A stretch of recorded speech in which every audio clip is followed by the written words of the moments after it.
지난 14일 이른바 4대 전자파 안전성을 설명한다고 국방부가 그동안 꼭꼭 숨겨놨다는 우리나라의 단독탄 조기 경보 레이더인 그린파인 레이더까지 공개하며 전자파의 안전성을 입증하려 애쓰는 모습을 보면서 기자는 쓴웃음을 참지 못했다. 우리 국방부가 조기 경보 레이더로 이스라엘로부터 수입한 이 레이더는 지난 2012년 12월과 2013년 2월에 각각 인도돼 지금은 국방부의 발설로 알려진 충청권에 배치됐다. 정확하게는 이 그린파인 레이더는 탐지 거리와 성능이 더 확장된 슈퍼 그린파인 레이더이다. 아무튼 그린파인이든 이 슈퍼 그린파인이든 이 레이더의 출력은 비밀이다. 왜 그럴까? 이유는 간단하다. 이 그린파인 레이더는 단지 탐지만 할 수 있는 것이 아니고 레이더가 이른바 레이저 무기로도 활용될 수 있기 때문이다. 군사 전문 매체 등에도 출력에 관해 이런 사실을 언급하고 있다.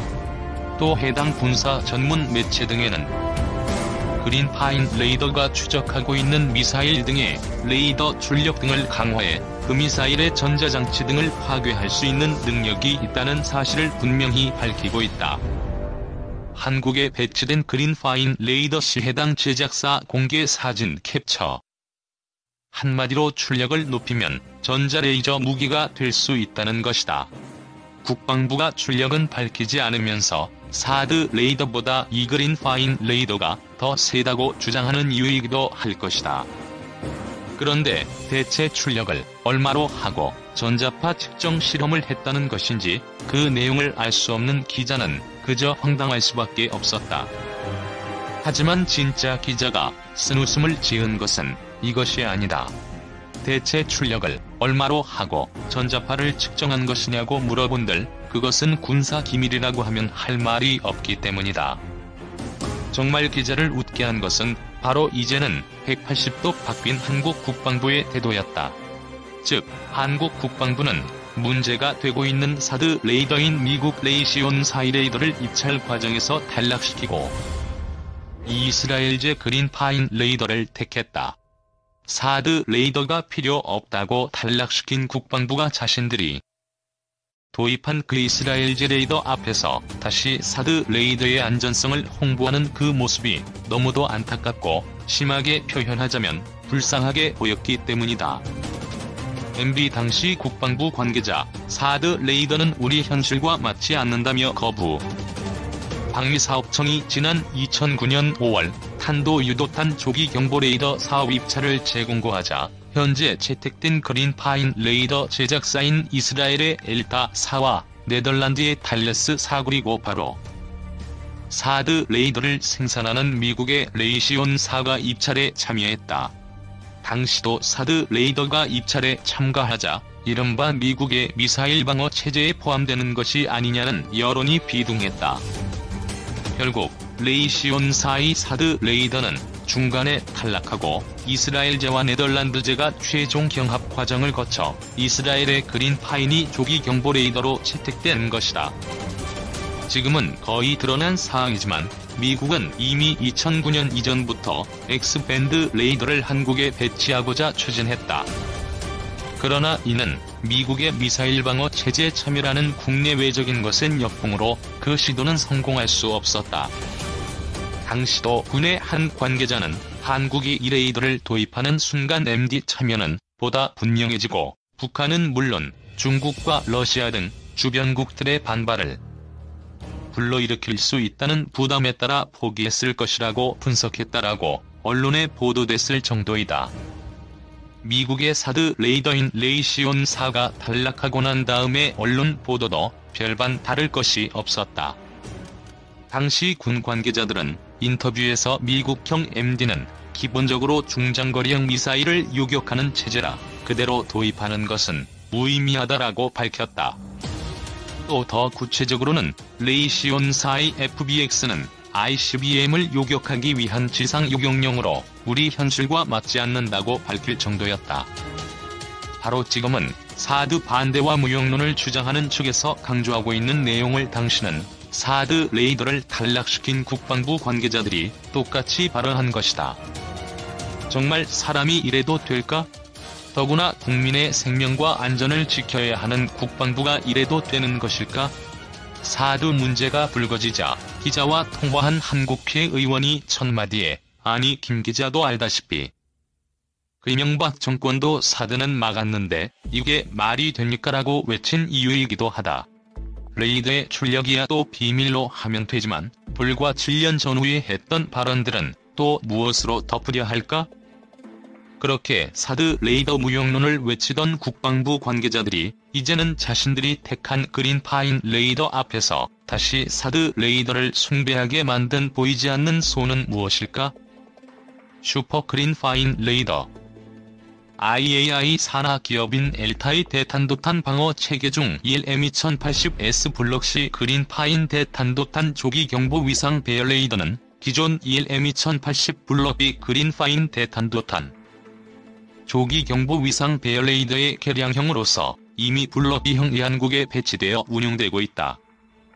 그린파인 블럭비 레이더는 이미 여러 차례에 걸쳐 북한과 주변국의 탄도 미사일을 탐지, 추적하면서 운용 실적을 축적해왔다.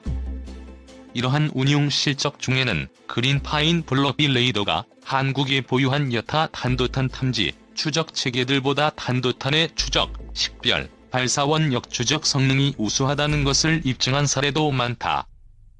이처럼 그린파인 블럭비 레이더가 한국에서 운용되어 성능을 입증하면서 2018년 11월 27일에 추가로 2기의 개량형 슈퍼 그린파인 블럭시 레이더를 발주하기로 결정했다.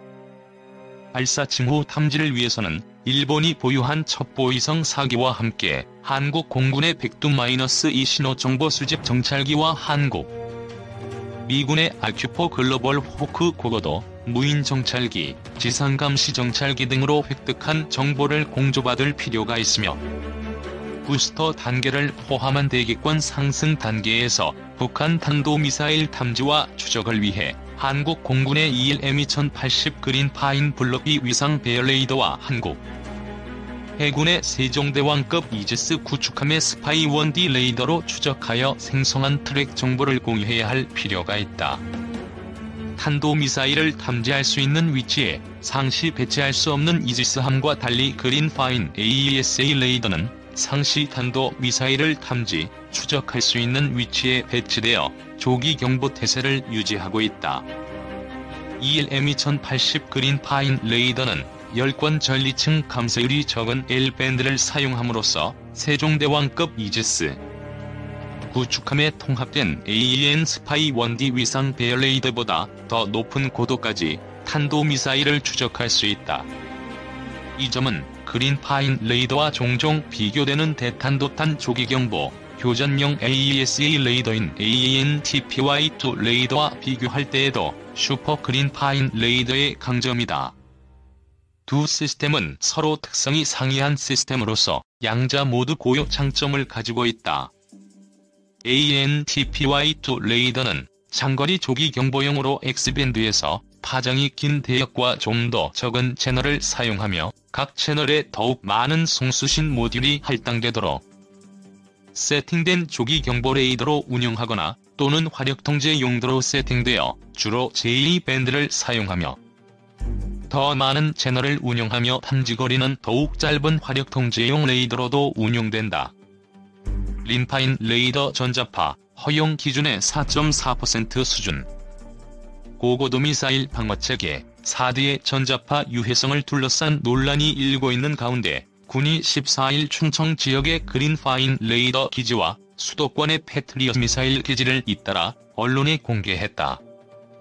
군이 운용 중인 레이더가 안전기준에 맞게 운용되고 있음을 보여줌으로써 고고도 미사일 방어체계 배치를 둘러싼 우려를 불식하려는 시도다. 지난 2012년 1대가 실전 배치된 그린파인 레이더는 탐지거리가 최대 900km로 북한의 탄도탄을 탐지 추적하는 기능을 한다. 탐지거리가 긴 만큼 그린파인 레이더는 전자파 출력도 사드의 사격 통제용 레이더보다 강한 것으로 알려져 있다. 이 때문에 인원 출입이 통제되는 안전거리도 530m로 사드보다 훨씬 길다. AEN-TPY2는 이 두 가지 운영 모드 중 조기 경보 모드로 세팅되었을 때 탐지 고도가 좀 더 높다. 그러나 그린파인 레이더의 탐지 고도와 비교하면 여전히 그린파인 레이더가 더 높다. ELM2080 그린파인 레이더는 이스라엘군에 배치되어 지난 20년간 운용된 시스템으로서 이스라엘의 전략적 방위 체계의 중핵을 담당하는 시스템이다. 이스라엘은 스커드 미사일과 SS-26 이스칸데르 탄도 미사일을 보유한 시리아와 샤하브 계열 탄도 미사일을 보유한 이란 등 각종 탄도 미사일 위협에 노출되어 있다. 이 때문에 탄도 미사일 위협으로부터 이스라엘을 보호하는 전략적인 방위 체계인 ELM2080 그린파인 레이더와 LO-23 지대공 미사일 등은 이스라엘 방위의 핵심적인 체계다. 이스라엘군은 그린파인 레이더를 운영하면서 다수의 실전에서 탄도미사일을 탐지, 추적하였다. 2006년에는 레바논의 헤즈볼라와의 전쟁 당시에는 젤잘 시리즈 로켓 등 헤즈볼라가 발사한 각종 이란제 지대지 로켓을 탐지, 추적하였다. 2012년에 있었던 하마스를 제압하기 위한 작전과 2014년에 있었던 하마스를 소탕하기 위한 대공세에서도 하마스가 발사한 파지르 계열 소형 로켓까지 탐지함으로써 RCS가 작은 단거리 지대지 로켓도 원거리에서 탐지할 수 있다는 것을 실증하였다. 슈퍼 그린파인 레이더는 그린파인 레이더의 개량형으로서 탐지거리, 신호처리 성능, 수신감도, ECCM 성능 등이 향상되었다. 그린파인 레이더의 능동위성 배열 어레이에 통합된 L밴드 송수신 모듈보다 더 성능이 개선되어 소자의 안테나 이득과 출력이 더욱 향상되고 크기는 더 감소한 L밴드 송수신 모듈이 배열되었다. 이에 따라 레이더 안테나에 배열된 송수신, 소자의 숫자가 더 증가하였다.